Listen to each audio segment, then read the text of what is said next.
কেউ জানবেন? জানলে কন না যে হুজুর আমি জানি। আপনি কই জানবেন? জিবরাইলের সাথে একবার কথা হয়েছিল। জিবরাইল নবীজির ঘরের দরজায় দাঁড়ায়া আওয়াজ দিলেন। রাসূল বলেন, ফাতেমা দরজাটা খুলে দাও তো, তোমার ছোট চাচা আইছে, ছোট চাচা। জিবরাইল কইলটা কি? নবী হে দিন আইলো, আমি খুলে লইলাম, আর আজকে কয় আমি বলে ছোট, উনি বড় হইল কিভাবে? দরজা খুলে দিলে ঘরে বসলেন, কথাবার্তা বলবেন, কিন্তু জিবরাইলের মনে যেন টেনশন, কি কথাটা কি বললো বুঝে আসে না। আচ্ছা, আমার নবী তার চেহারার দিকে তাকাইয়া তার অবস্থাটা বুঝছে কিনা এখন তো? জিবরাইল তুমি যেন কি ভাবতেছো? না ভাবি না তো, তবে না তোমার চেহারা কয় সাক্ষী দেয়, তুমি যেন কি ভাবতেছো, বলো তোমার ভিতরের কথাটা কি। হুজুর একটা কথা বাজলো, কি আপনি যে বললেন ফাতেমাকে দরজাটা খুলে দেওয়ার জন্য ছোট চাচা আইছে, হুজুর আমি কি ছোট? রাসূল বলেন, তোমার কি মনে হয়, তোমার কি মনে হয়, তুমি কি ছোট না বড় মনে হয়? হুজুর আমি ছোট হইলে আপনার ছোট আমি কিভাবে হলাম? আমি তো, আপনি যখন দুনিয়াতে আসছেন আমার আল্লাহ নির্দেশ করেছিলেন, যেদিন নবী দুনিয়াতে তার শিবনছে এদিন আব্দুল মুত্তালিব নবীজির দাদা খবর পাইয়া দৌড়ায় গিয়ে ডাকতেছে, বলো আমার নাতির আমি খুলে নিব, যে নাতি বাবা বাবা কইয়া কোনোদিন ডাকতে পারবে না, বাবার আদর পাবে না, আমি আমার এতিম নাতিকে খুলে নিয়ে দুইটা চুমা দিয়ে আদর করে দেই। ভিতর থেকে জবাব, এখন দরজা খোলা যাবে না। কে যেন বলতেছে, দরজা খুলে দাও আমার নাতিকে দেখবো। না না পরে আইসো। আবার ডাক দিলেন খোলো। না না পরে আইসো। আবার ডাক দিলেন খোলো। না না খোলা যাবে না, কিছুক্ষণ পর তুমি আইসা দেখবে। কেন পরে আসবো? আমি কেন আসতে পারবো না, আমার নাতিকে দেখতে পারবো না? রে আব্দুল মুত্তালিব রহমতের ফেরেশতারা গো, আমিনার ঘরে ডুইকা ডুইকা রাহমাতাল লিল আলামিনকে দেখতেছে। আমিনা বলেন, কিছুক্ষণ পর সাদা পোশাক লইয়া কে যেন আইসা সাদা রুমাল বাড়াইয়া দিলেন।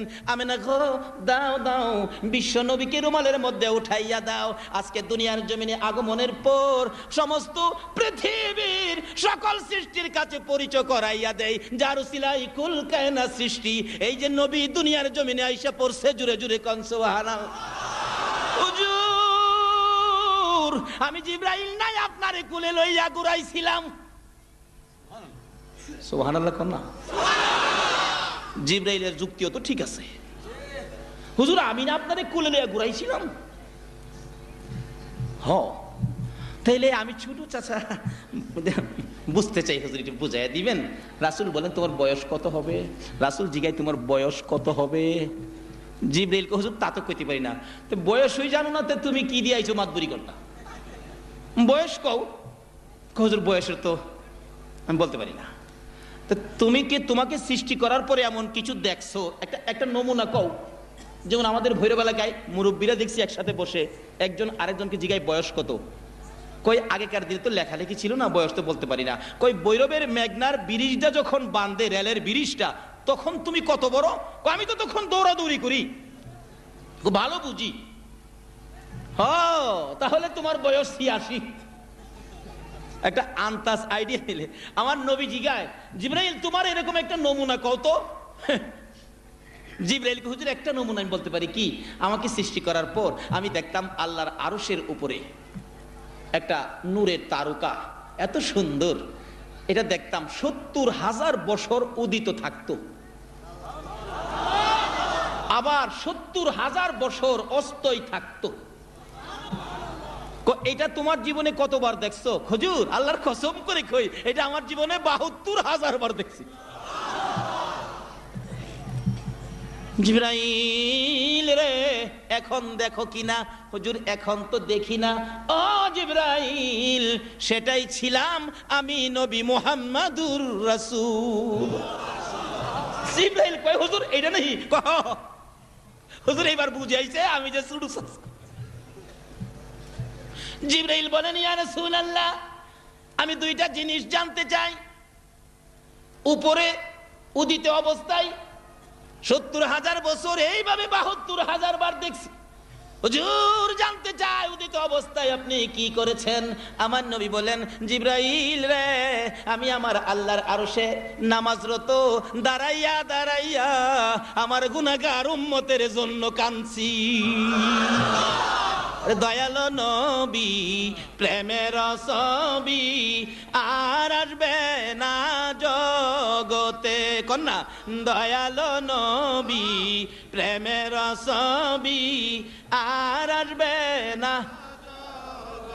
হাসর দিনে উম্মত বিনে, হাসর দিনে উম্মত বিনে যাবে না নবীজি বেহেশতে, দয়ালো নবী প্রেমের ছবি আর আসবে না জগতে, আমার দয়ালো নবী প্রেমের ছবি আর আসবে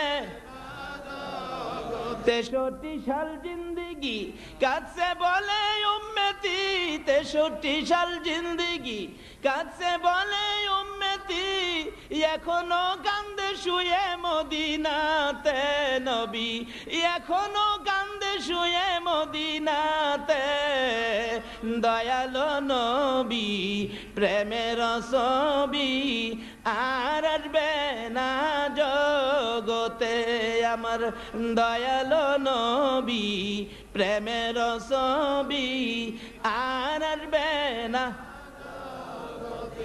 ভাই সাহেব কষ্ট হইতেছে, আমরা নবী যে কত বড় নবী এটা বুঝাইতে যাই এখানে আইলাম, কষ্ট হইতেছে না তো? জিবরাইল বলেন ইয়া রাসূলুল্লাহ, আকাশের মধ্যে ওই নূরের তারকা অবস্থায় আমার আল্লাহর আরশের মধ্যে সামনে সেজদায় নামাজরত দাঁড়াইয়া দাঁড়াইয়া এইভাবে কাঁদছেন উম্মতের জন্য। হুজুর গো, আবার অস্তই থাকতেন, এই অবস্থাটা কি ছিল জানতে চাই। জিবরাইল বলেন জানতে চাই। আমার নবী বলেন, ও জিবরাইল, অস্ত ছিলাম যে সময়টুকু তুমি কি জানো না? কই হুজুর, উদয়টা জানি, অস্তইটা আমি জিবরাইল জানি না। জিবরাইল, অস্তই যে সময়টুকু আমার পার হয়েছে রে, আমি আমার গুনাহগার উম্মতের জন্য আল্লাহর কুদরতি পায়ে সেজদায় পড়ে পড়ে কাঁদছি। জিবরাইল কয়, আল্লাহ গো, তোমার নবীর একটা সাইড আমি বুঝলাম, এই যে উপরে দেখছি যেটা গোপনে খালি যে কাঁদছে, আরো জানি কি করছে। জিবরাইলই জানে না আমার নবীর পুরাপুরি সাইড কত বড় যে নবী। আল্লাহু আকবার।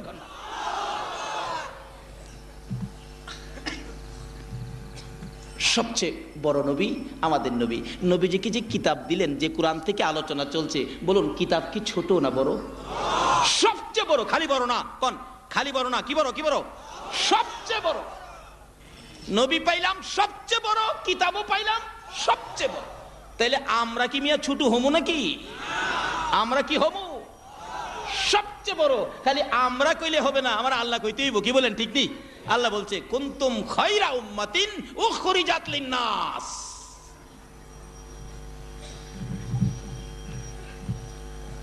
সবচেয়ে বড়। আল্লাহু আকবার। আল্লাহ কয়, এইভাবেই তো দিমু এই পুরস্কার, এই পুরস্কার আর রাহুম কাল লেগা। কারণ এই নবী হইল শ্রেষ্ঠ নবী, বড় নবী, শেষ নবী। কি বলেন? এই নবী কি নবী? শেষ নবী। এই নবীর পরে আর নবী নাই, এই নবীর উম্মতের পরেও আর উম্মত নাই। আচ্ছা কোন তো, বিশ্বজুড়ে একটা খেলা হয়, ক্রিকেট কোন, ফুটবল কোন, এটা আমরা বিশ্বকাপ কই। আচ্ছা, বিশ্বকাপ ক্রিকেটের সবচেয়ে বড় খেলাটা কি আগে হয় না সবার পরে হয়? পরে যেই খেলাটা হয় এটার আমরা কি খেলা বলি? ফাইনাল খেলা। আমার আল্লাহ কয়, আমার ফাইনাল নবী এই মাঠে ফাইনাল খেলা খেলেছে। ফাইনাল খেলার পরে আর খেলা নাই, এরপরে খালি পুরস্কার বিতরণী। কি বলেন, ঠিক কিনা? বলে হুজুর, আমার নবী ফাইনাল কোন খেলা খেলছে? কোরআন শরীফ দলিল, সুবহানাল্লাযী আসরা। সুবহানাল্লাহ। আল্লাহ কয়, বন্ধু তোমার খেলা দেখি আমি আশ্চর্য হয়ে, তোমার এই খেলায় আমি নিজে আশ্চর্য হয়ে সুবহান শব্দ উচ্চারণ করলাম, এবং কত সুন্দর সফর তোমার হয়ে গেল। এটা হইল, অথচ আল্লাহই খেলায়, আল্লাহই আশ্চর্য। আচ্ছা, আশ্চর্য হবে না কেন এরকম ঘটনা ঘটলে? আজকে যদি আপনাদের গাজীপুর শহরে 25 তলা বিল্ডিং এর উপর থেকে একটা বাচ্চা ছেলে পইরা রাস্তা দিয়ে আবার হাইটটা বাড়ির জায়গা, তাইলে আপনারা আশ্চর্য হইবেন না? 25 তলাতে পইরা তো সালাত ওনের কথা। হ্যাঁ দিয়ে আরে আরে কি সুবহানাল্লাহ, এটা আশ্চর্য। আশ্চর্য কোন খবর পাইলি তো মানুষ সুবহানাল্লাহ কয়। আপনারা কি সুবহানাল্লাহ কইবেন? কিন্তু আবু জাহেল কেলাম কইছে না। আবু জাহেল কই ভাতিজার মাতার দোষ, নাউজুবিল্লাহ, জোরে কর নাউজুবিল্লাহ। কই এক রাইতে বলে এখান থেকে বাইতুল মুকাদ্দাস গেছে, আবার বলে আসমানও কই, কই বলে কই, কই বলে কই। এটা কি বিশ্বাসের কথা? ঘুরতে ঘুরতে ঘুরতে ঘুরতে মানুষের কাছে খালি গিয়া কয়, এই হুন কি কয়, কি কয়, কি কয়। আরেকদিন আইকে ভাতিজা তুমি কি গেছিলা আসলে? কইছে আচ্ছা আমি জীবনে মিশা কথা কইছি? কয় না তুমি তো মিশা কথা কও না। কয় তাহলে আপনি কনকে? কয় এটা তো মানতামও পারতেছি না। তুমি মিশা কথা কও না, এটা যে হাসা এটাও মানতাম পারতেছি। একটা প্রমাণ চাই তোমার কাছে, কি বাইতুল মুকাদ্দাসে গেছো? কহ গেছি, 2 রাকাত নামাজও পড়ছি। তাহলে কত বাইতুল মুকাদ্দাসের কয়টা দরজা আছে, কয়টা জানালা আছে কত, কোন দিকের জানালাত কয়টা রড আছে কত? আচ্ছা আপনারা যেখানে ওয়াজ শুনতে আসছেন এই প্যান্ডেলের কয়টা খুঁড়া আছে? যদি বাড়ি অন্য বাড়িতে গেলে জিগাই কইতে পারবেন? এনে কি আপনারা খুঁড়া গনতে আইছেন না কোরআন হাদিসের আলোচনা শুনতে আইছেন? আবু জাহেল কয় ভাতিজা যদি গিয়া থাকো তাহলে এটা কও। আল্লাহ কয় আশ্চর্য প্লেয়ার, ফাইনাল খেলার প্লেয়ারকে পুরস্কার দিব, এখন কি আমি অসম্মানী করব নাকি? জিবরাইল আবু জাহেলের প্রশ্নের জবাব আমার নবী দেবে, তুমি জলদি করে যাও, পুরা বাইতুল মুকাদ্দাসটা উঠায়া আমার নবীর চোখের সামনে তুলে ধরে রাখো। নারে তাকবীর। মিয়া আমরা পুরস্কার নিব না, নিবকে, কিন্তু লাইনে আসতে হবে। কি বলেন? কোথায় আসতে হবে? আর জোরে কোন কোথায়? মাশাআল্লাহ, লাইনে আসতে পাবেন। লাইনে থেকে অনেক রাসূল অনেক কিছু নিছে মিয়া। তাফসীরের কিতাব খুললে পাওয়া যায় হযরত ইব্রাহিম আলাইহিস সালাতু ওয়াস সালাম লাইনে থেকে ভাগ্যটা ভালো হইছে। একদিন যাইতেছে দেখে বিরাট লাইন, জিগাই আচ্ছা আপনারা লাইন ধরছেন কে? কই মিয়া আপনি মৌলবী মানুষ, দাড়ি টাড়ি আছে, আপনার শুইনা লাভ নাই, জানগা। কই শুনি না, ব্যাপারটা কি? কই না আমরা রাজা বাদশাদের ছেলেরা দাঁড়াইছি, পেজ পাউডার মারছি, দেখেন না শেপিং করে আইছি, আপনারে পছন্দ করব, এখানে বিশ্ব সুন্দরী আসবে, কাকে জানি চয়েস করে, আপনার লাভ নাই, জানগা। লাইনে দাঁড়াইছেন বিশ্ব সুন্দরীর লেগে? কহ ও আচ্ছা। আল্লাহ কয় ইব্রাহিম কি কি বার্গেনিং চলছে? কোথা গো? এরা বলে লাইনে দাঁড়াইছে বিশ্ব সুন্দরীর লেগে, আপনি অনুমতি দিলে আমি লাইনে দাঁড়াইতাম। কই দাঁড়াইতো? লাইন থাকতে হবে তো। আল্লাহ কই তোর কি দরকার? কই একটু দেখতাম, এত মানুষ দাঁড়াইছে, কারণটা কি একটু দেখতাম, আপনি অনুমতি দেন। কই যা অনুমতি দিলাম। দাঁড়াইতে গেছে, লোকেরা কই আপনি পিছে যান। ঠিক মৌলবীরা বেশি দেখতারে ওখানে মানুষ খালি পিছে দিত, বাসে উইটার সিট নাই, দাঁড়ায় রইছি, এরপরও কন্ডাক্টর ধাক্কা, হুজুর পিছে যান। আরে বাবা আমারে খালি কোন হেরা কি কয় না আপনি মৌলবী মানুষ, অথচ মৌলবীরা নাইবে নবী, যেই মৌলবীরা রাস্তা দিয়ে হাইটা গেলে 40 দিনের জন্য কবর রাজা বন্ধ হয়ে যায়। আজকে বাংলার মুসলমান নবী নাইবে নবীদেরকে ইজ্জত করতে জানে না, আবার শান্তির আশা করে। শান্তির বাহক ছিলেন রাহমাতাল লিল আলামিন। এই নবীর ওয়ারিস আলেম ওলামাদেরকে যতক্ষণ পর্যন্ত মায়া মমতা মহব্বত না করবেন ততদিন পর্যন্ত শান্তির আশা করতে পারেন না।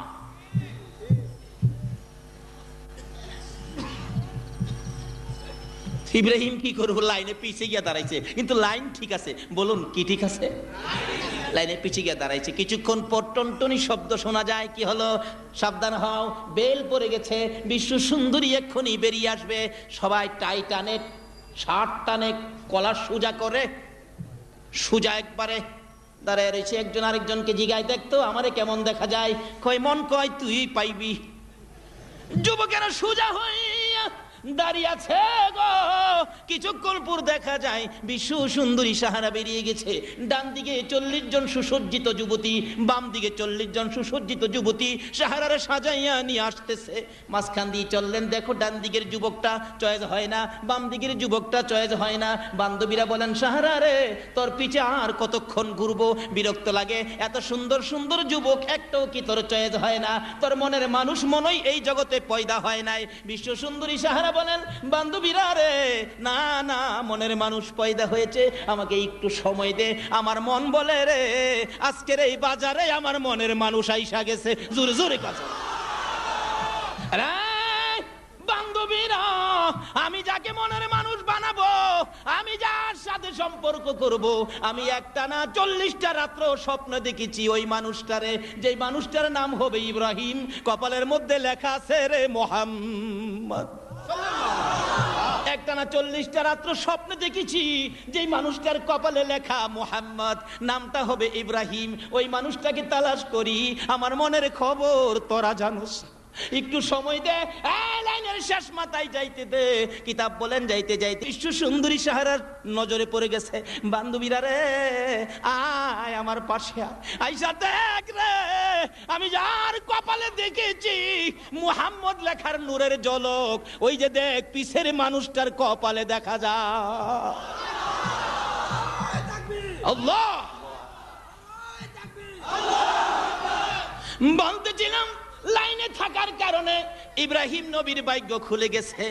লাইনের মধ্যে ছিলেন, এমন সময় ডাকতেছে, আয় বান্ধবীরা আয়, ওই যে দেখ আমি যাকে 40টা রাত্র স্বপ্ন দেখেছি আমার ওই বন্ধু দাঁড়িয়ে আছে, দে দে রে মুতির মালায় আমার হাতে উঠাইয়া দে, ফুলের মালা আমার হাতে উঠাইয়া দে, মুতির মালা ফুলের মালা মনের মানুষের গলায় পরাইয়া দে। বলতেছিলাম ইব্রাহিম নবী লাইনে দাঁড়াইয়া আখির নবীর বরকতের নূরের ঝলক কপালে থাকার কারণে বিশ্ব সুন্দরী সাহারার হাতের মুতির মালা পাইল। আর সেই নবীর উম্মত হইয়া যদি এই নবীর উম্মতের লাইনে দাঁড়াইতে পারো, আল্লাহর কসম দুনিয়ার সুন্দরী নয় গো, জান্নাতের মধ্যে বিশ্ব সুন্দরী হুরের হাতে আপনার গলায় ফুলের মালা পরানো হবে। ওইসব লাইনটা ঠিক করতে হবে, লাইন ছাড়া কিছু পাবেন না। আসুন আলোচনায় যাই, কষ্ট হইতাছে আপনাদের? আমি যা তেলাওয়াত করেছি সেদিকে যাব। মহব্বত আর একটু দুরূদ শরীফ পড়ুন। আল্লাহুম্মা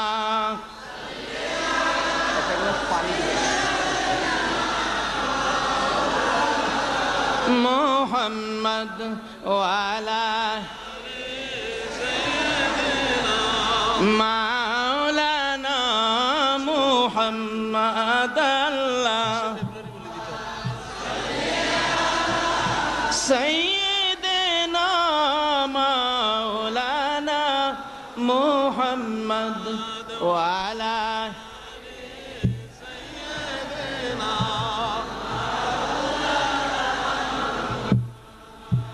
শিখাইয়া প্রেম খেলা এখন কোথায় লুকাইলা, দেখা দিয়া নিবাও জালা মুহাম্মদ ইয়া রাসূলুল্লাহ। আল্লাহুম্মা সাল্লি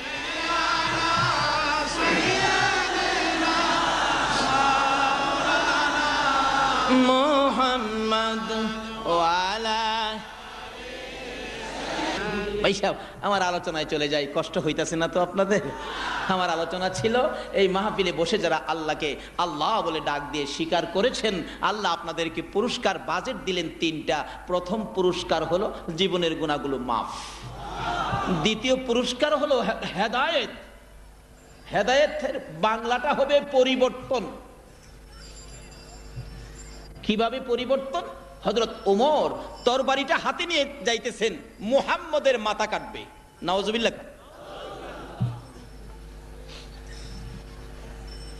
কাছাকাছি যাইয়া যে ঘরের মধ্যে নবীজি ছিলেন, একজন সাহাবা গেটের মধ্যে পাহারা দিতেন।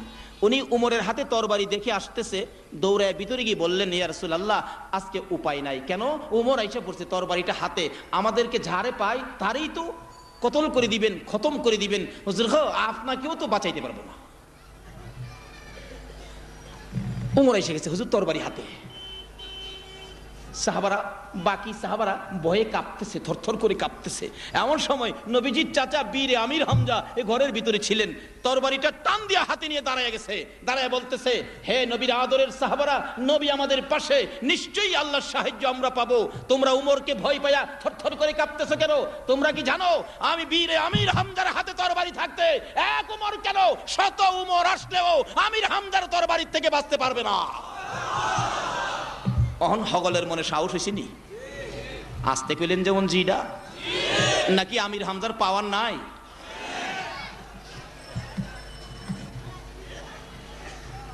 এমনি সময় জিবরাইল আয়া কয়, হুজুর আজকের উমর সেই উমর না, আজকের উমরের পরিবর্তন। সুবহানাল্লাহ না? হুজুর আগে তো হয়তো মাথা কাটতো, অহন আইছে নিজের মাথা দিত। এই পরিবর্তন, কই মাথা কাটবো আর মাথা দিল, এই পরিবর্তন হেদায়েত।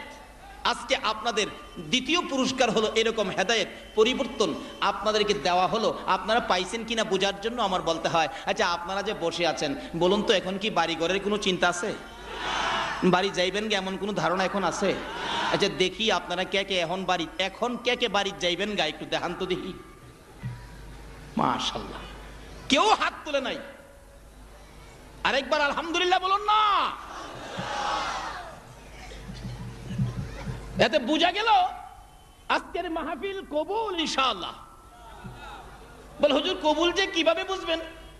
বুঝলাম কিভাবে, যখন মোনাজাতে হাত বাড়াবেন, যদি দেখেন মোনাজাতের পরে শরীরটা হালকা লাগে, মনটা শান্তি লাগে, তাহলে মনে করবেন যে মাহফিল কবুল, নিজের গুনাহগুলো মাফ, মনের সব দাবি পুরা হয়ে গেছে।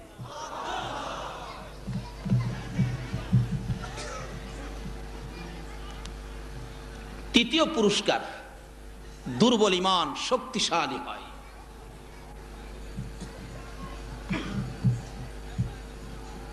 বলুন তো আজকে কোন একদিন আমার নবীর সবচেয়ে বড় দুশমন ছিলেন মক্কার জমিনে কে? সকলে যেন কইলেন না, নাকি আবু জাহেলের লেগে মায়া লাগে? তাই জোরে সুরে কন, মক্কার জমিনে আমার নবীর সবচেয়ে বড় দুশমন কে ছিল? আর বর্তমানে নবীর উম্মতের সবচেয়ে বড় দুশমন কে? সিঙ্গেল বুশ না ডবল বুশ?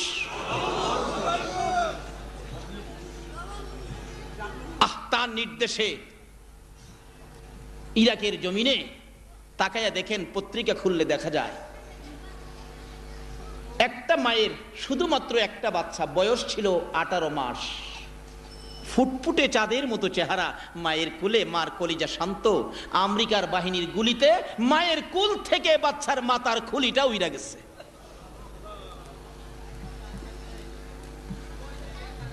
আজকে আপনাদের ইমানি পাওয়ার, মুসলমান ভাই ভাই এরকম একটা দরদ আছে কিনা? যদি প্রয়োজন হয় এই মাহফিলে আর ঘন্টার পর ঘন্টা বসে থেকে ওই মুসলমান ভাইদের জন্য দোয়া করে এই সময় আপনারা দিতে রাজি আছেন?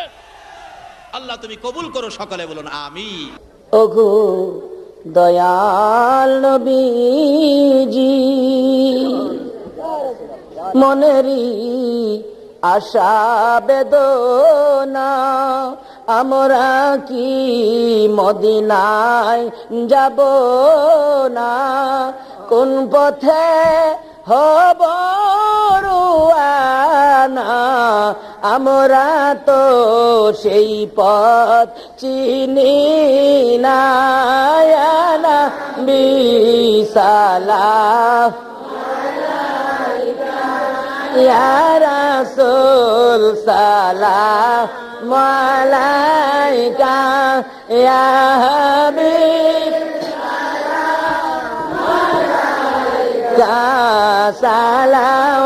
সালাওয়াতুল্লাহ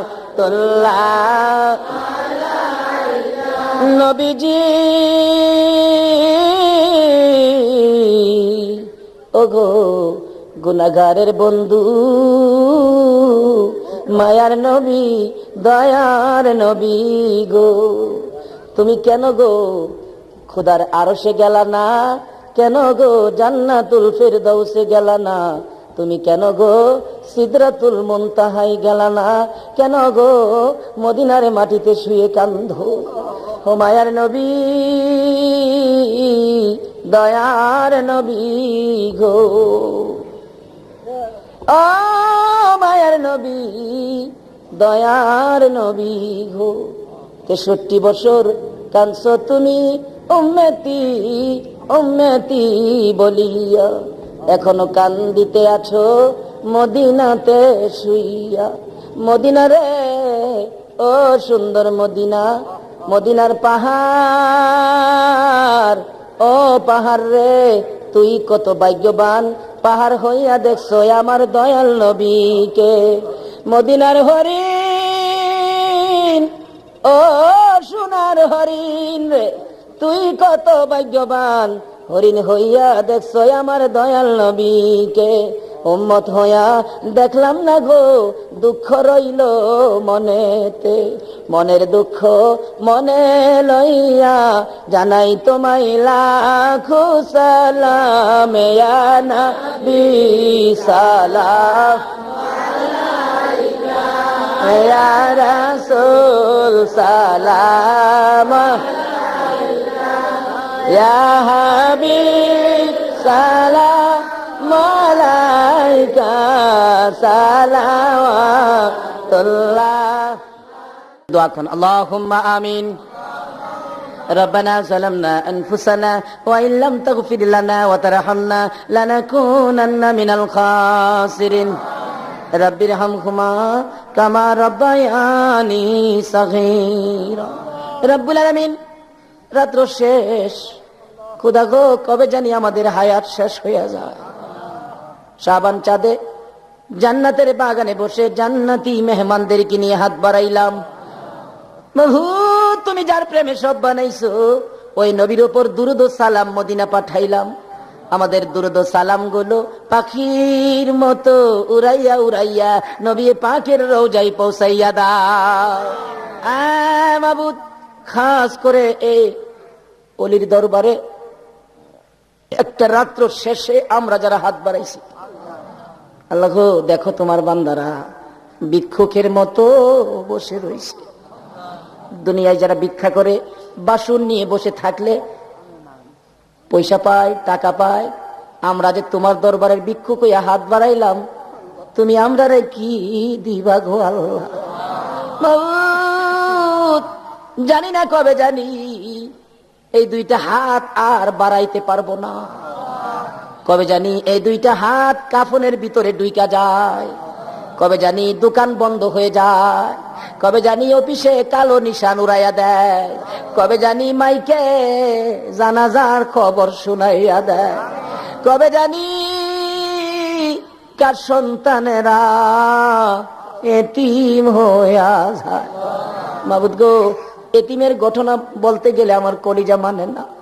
আমার বড় ভাইয়ের 5টা বাচ্চা, কি গত রমজানের করুণ দৃশ্য। কার একটা বাচ্চা ছেলে জানি নতুন জামা পরে হাঁটতেছে, আমার 5 বছরের ছোট্ট ভাতিজাটা দেখে জিগায়, এই জামা তোমারে কে কিনে দিছে?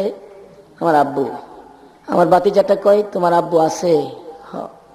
চোখের পানি সাইরা দিছে। ওই ছেলেটা জিগায়, তুমি কাঁদো কেন? আমি কাঁদি, তোমার আব্বু কত সুন্দর জামা কিনা দিছে। বাইরে আমার আব্বু না, আমার মা বলেছে আমরা বলে এতিম হয়ে গেছি। কান্দি, ঈদে নতুন জামা কে কিনা দিব? তার মা কান্দার আওয়াজ শুনে দৌড়ে আসছে, বাবা কেন কান্দো? মাগো, এত নতুন সুন্দর জামা দেখছো নি? তার আব্বু বলে কিনা দিছে। আমরা যে আব্বু নাই, জামাই আমরা কে কিনা দিব? মা গো, আমার আব্বুর কবরের পাশে নিয়ে যাও না, আমি আমার আব্বুরে বলবো আমার জামা কিনা দিয়া যাও। তার মা কান্দে, মাবুদ গো কি আগুন লাগাই। অবশেষে মা ধৈর্যের সহিত বুঝাইতেছে, বাবা কান্দিস না, তোর কাকারাই তো তোর জামা কিনা দিব। ওই দিন আমি বাড়িতে ছিলাম, দৌড়া যাই, আমার সামনে দাঁড়াইয়া 2টা ভাতিজা কান্দে, কথা বলতে পারবা। জিগাইলাম, বাবারা রে কেন কান্দো গো বাবা? একটা কয়, কাকা আমরা যে বাবা নাই গো, আমরা ঈদের কাপড় কে কিনা দিব গো কাকা? আমরা ঈদের কাপড় কিনা দিবেনলি কাকা গো, জামা কিনা দিবেনলি? আমি চোখের পানি রাখতে পারতেছিলাম না। ওই দিন বাজারে যাইয়া আগে তাদের জামাগুলো কিনলাম। তারা বিশ্বাস করে বাড়িতে আসতে রাত্র প্রায় 10টা বাইজা গেছে। আইসা দেখি এখনো ঘরের দরজা খোলা দেখা যায়। তার মা বলে, ভাই রে, একটু পরে পরে আমার এতিম সন্তানেরা দরজাটা খুইলা ডাক মারে, কাকা আইসলি। দৌড়াই এসে সামনে দাঁড়ায়, জিজ্ঞেস করি, বাবারা কেন আসছো? কোনো কথা কয় না, চোখের পানি ছাড়ে। বাবারা রে কেন কান্দো? আমি তো বেঁচে আছি, কি লাগবে তোমরা বলো আমার কাছে। এই ছেলেগুলি ডাক দেয়, কাকা আমরা অন্য কিছুর জন্য কান্দি না, আপনি দি 2 দিন 3 দিন পর পর বাড়িতে আসেন, কাকা গো আমরা আব্বু কি আর জীবনে বাড়িতে আসবে না? হ্যাঁ মাবুদ, এইভাবে কবে জানি কার সন্তানেরা এতিম হয়ে যায়, কবে জানি কার জীবনের শেষ গোসল হয়ে যায়, কবে জানি জীবনের শেষ বিদায়ের অনুষ্ঠান হয়ে যায়। ওই দিন আসার আগে আমরা যারা হাত বাড়াইছি গো আল্লাহ, দেরি করো না, ফিরাইও না, ঘুরাইও না, এই মুহূর্তে আমাদের সকলের জীবনের গুনাহগুলো ক্ষমা করে দাও।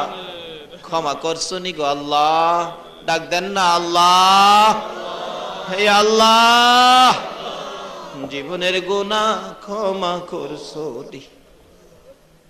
দুনিয়ায় দেখি সন্তানেরা অপরাধ করলে মা বাবা দমক দেয়, বাড়িতে জায়গা দিব না, রাত্র গভীর হয়ে যায়, ঘরের কোনায় যাইয়া ডাক মারে, মা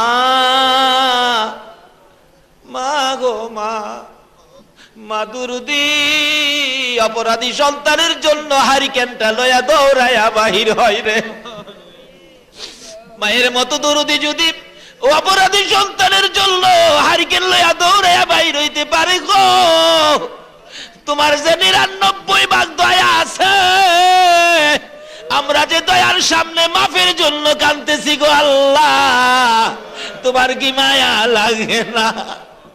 ফিরাইও না, ঘুরাইও না, কার জীবনে কত গুনাহ হিসাব জিগাইও না, এই মুহূর্তে আমাদের সকলের জীবনের গুনাহ ক্ষমা করে দাও। ইয়া আল্লাহ, জীবনের গুনাহ মাফের আসার দরখাস্তের পর আর একটা দরখাস্ত করি, তুমি কিন্তু রাগ হইও না।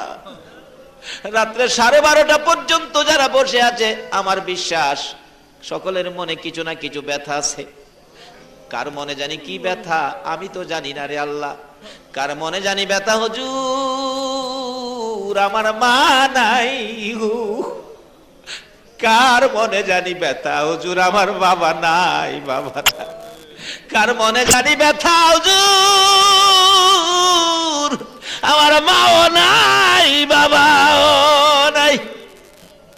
এ মা বাবার অভাবী হইয়া কে জানি 2টা হাত বাড়াইছে রে আল্লাহ, এই হাতগুলি তুমি কেমনে খালি ফিরাইবা?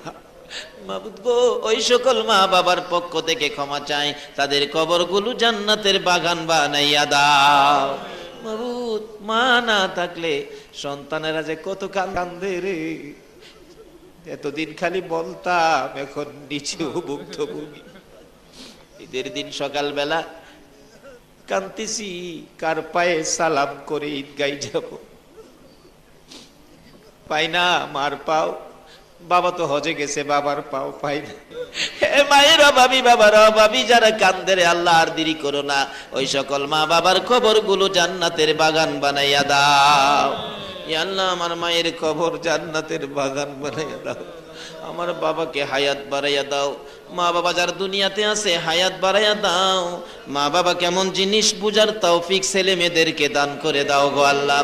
ইয়া আল্লাহ, দাদা দাদি, নানা নানি, শ্বশুর শাশুড়ি, আলিয়া ওলাদ, বংশধর, ময় মুরব্বী, পাড়া প্রতিবেশী, কান্দানবাসী, মহব্বতী যারা কবরে গো, সকলের কবর জান্নাতের বাগান বানিয়ে দাও। মাবুদ, এই এলাকার জমিনের নিচে যত মোমেন মোমেনাত ঘুমিয়ে আছে, সকলের কবর জান্নাতের বাগান বানিয়ে দাও। ইয়া আল্লাহ, আমাদের সকলকে নেক হায়াত বাড়াইয়া দাও। আমাদের মধ্যে যারা নামাজি, নামাজ কবুল করে লও, যারা নামাজ পড়ে না, নামাজের বুঝ দান করে দাও, যারা বিমারি, বিমার শেফা করে দাও, আমাকে সহ সকল বিমারিকে শেফা করে দাও। যতগুলো দরখাস্ত করলাম মাহফিলের উসিলাই, দুরুদের উসিলাই, জিকিরের উসিলাই, সবগুলো তুমি কবুল আর মঞ্জুর করো গো আল্লাহ। ওয়া সাল্লাল্লাহু তাআলা আলা খায়রি খালকিহি মুহাম্মাদি ওয়া আলা আলিহি ওয়া আসহাবিহি আজমাইন বিহাক্কি লা ইলাহা ইল্লাল্লাহু মুহাম্মাদুর রাসূল সাল্লাল্লাহু আলাইহি ওয়াসাল্লাম। আসসালামু আলাইকুম। بسم الله الرحمن الرحيم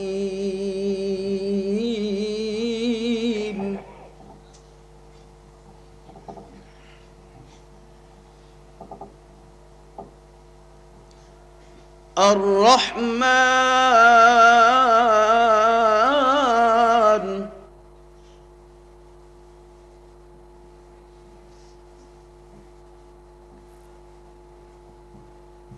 علم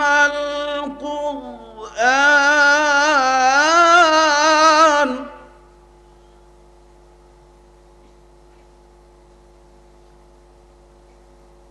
خلق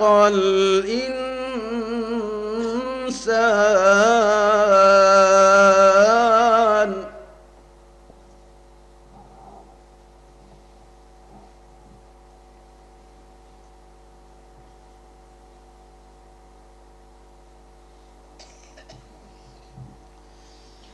بسم الله الرحمن الرحيم الرحمن علم القرآن خلق